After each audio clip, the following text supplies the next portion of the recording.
ভারতের মাটিতে বাংলাদেশ বিশ্বকাপ খেলতে যাবে না। বাংলাদেশ যে সিদ্ধান্ত নিয়েছে, বাংলাদেশের এই সিদ্ধান্তকে স্বাগত জানিয়েছে পাকিস্তান এবং বাংলাদেশের পক্ষে কিন্তু রয়েছে পাকিস্তান এবং বাংলাদেশকে পূর্ণ সমর্থন দিচ্ছে পিসিবি।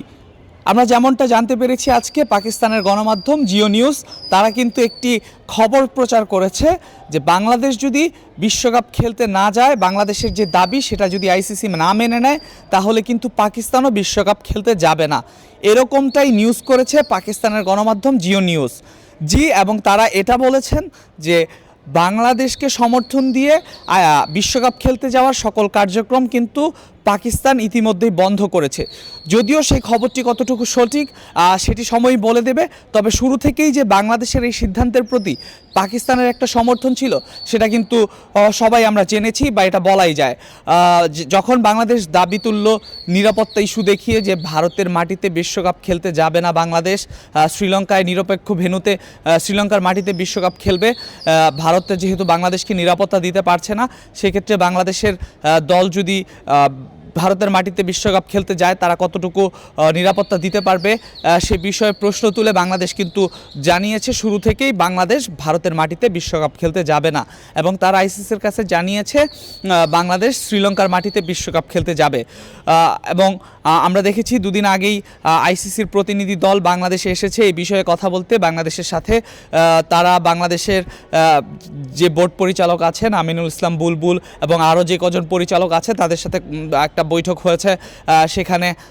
তবে সেই বৈঠকের পরে কিন্তু আমরা যতটুকু জেনেছি আইসিসি বলছে যে বাংলাদেশ যদি ভারতের মাটিতে বিশ্বকাপ খেলতে না যায় সেক্ষেত্রে বাংলাদেশের বিশ্বকাপ খেলার দরকার নেই।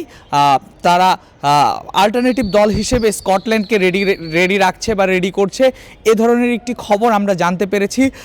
তবে বাংলাদেশ কিন্তু জানিয়েছে বাংলাদেশ ভারতের মাটিতে কোনোভাবেই বিশ্বকাপ খেলতে যাবে না। এখন যেই পরিস্থিতিটা দাঁড়িয়েছে, বাংলাদেশ যদি আসলেই ভারতের মাটিতে বিশ্বকাপ খেলতে না যায় সেক্ষেত্রে আইসিসি যদি বাংলাদেশের যে দাবিটা আছে শ্রীলঙ্কার মাটিতে বিশ্বকাপ খেলবে সেই দাবিটা না মেনে নেয় এবং বাংলাদেশ আরেকটা দাবি তুলেছিল যে গ্রুপটা কি চেঞ্জ করা যায় কি না, আয়ারল্যান্ড যেই গ্রুপে আছে সেই আয়ারল্যান্ডের সাথে বাংলাদেশের গ্রুপটাকে এক্সচেঞ্জ করা যায় কি না, এরকম একটা দাবি তুলেছিল, জানিয়েছিল আইসিসির কাছে বাংলাদেশ, আয়ারল্যান্ডের কাছেও জানিয়েছিল।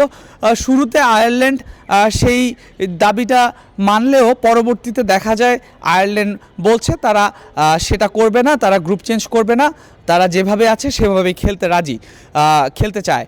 সুতরাং বাংলাদেশ যদি যে দাবিটা করেছে সেটা যদি আইসিসি না মেনে নেয় এবং শেষ পর্যন্ত যদি বাংলাদেশ বিশ্বকাপ খেলতে না যায় ভারতের মাটিতে, তাহলে এবারের বিশ্বকাপ বাংলাদেশ খেলছে না সেটাই বলাই যায়। তবে পাকিস্তান, আমি যেটা শুরুতে বললাম, পাকিস্তানের গণমাধ্যম জিও নিউজ যেটা বলছে যে বাংলাদেশ দল বিশ্বকাপ খেলার জন্য যে দাবিটা আইসিসির কাছে জানিয়েছে সেই দাবিটা যদি আইসিসি না মেনে নেয় সেক্ষেত্রে পাকিস্তান ক্রিকেট বোর্ড বাংলাদেশকে সমর্থন দিয়ে বিশ্বকাপের সকল কার্যক্রম স্থগিত করবে এবং করেছে। এই নিউজটা জিও নিউজ করেছে, তবে সেটা সত্যি কতটুকু সেটা সময়ই বলে দেবে। তবে বাংলাদেশের প্রতি যে পাকিস্তানের পূর্ণ সমর্থন আছে সেটা কিন্তু বলাই যায় এবং এই বিষয়টা খুবই পজিটিভ। এখন দেখা যাক বাংলাদেশ পাকিস্তান মিলে আইসিসিকে সঠিক জবাবটা দিতে পারে কিনা। Al Mahmud Fahim, BD sports time.